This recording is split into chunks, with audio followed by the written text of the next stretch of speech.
শান্ত ও স্নিগ্ধ এক পল্লীগ্রাম, কিন্তু সেই গ্রামেতে এখন মাদকের বিষ। হোসেনপুর উপজেলার শাহেদল ইউনিয়নের উত্তর কুড়িমারা গ্রাম। এই জনপদে এখন সূর্য ডুবলেই নামে অন্য এক অন্ধকার। সাধারণ মানুষের চোখে এখন প্রশান্তির বদলে কেবলই চাপা আতঙ্ক।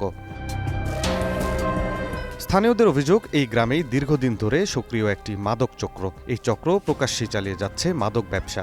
এতে যুব সমাজ যাচ্ছে ধ্বংসের পথে, আর পুরো এলাকায় তৈরি হয়েছে আতঙ্কের পরিবেশ। এরা আইয়ে সোহাগের বাইত আমি যেমন শুনি, আমি সোহাগের বাইত বই নেওয়ার লাগে আইয়ে কলম তুলে দিতাম আমার ছেলের, হ্যাঁ মাদক ধরাই দিছি, হ্যাঁ নিয়ে টিহার লুপ দেহায়া ছেলেরে লয়ে ঘুরে। আমি তার নিষেধ করি, হ্যাঁ নিষেধ মানে না। প্রতিবাদ করলেই শুরু হয় হুমকি ধামকি। অভিযোগ রয়েছে, গ্রামে একাধিকবার অনেকের বাড়িঘরেও হামলা চালানো হয়েছে, ফলে ভয়ে মুখ খুলতে চান না কেউ। সম্প্রতি এলাকাবাসী একত্রিত হয়ে থানায় একটি মামলা করেছেন। অভিযোগ রয়েছে, আইনশৃঙ্খলা বাহিনী একাধিকবার অভিযান চালিয়ে অভিযুক্তদের গ্রেপ্তার করলেও তারা জামিনে বের হয়ে আবারও একই কর্মকাণ্ডে জড়িয়ে পড়ছে। এতে আরও বেপরোয়া হয়ে উঠছে চক্রটি। এবার বুড়ি দুর্নি তো ভাঙতে নাহলে আমার ঘরের বাড়া দেখে চলাফেরা করতো তারা।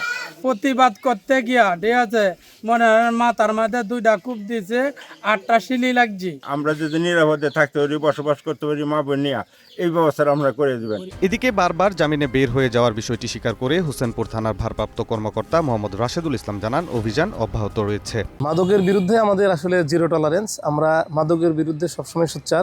যে বিষয়ে অভিযোগ পাওয়া গিয়েছে সে আসলে তার বিরুদ্ধে একাধিকবার পুলিশ, ডিবি পুলিশ গ্রেপ্তার করেছে এবং সে জামিনে এসে পুনরায় একই ব্যবসায়ী করে।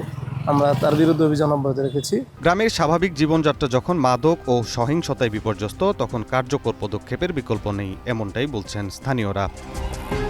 অনন্য সাদিক, কুড়িন, নিউজ ডেস্ক।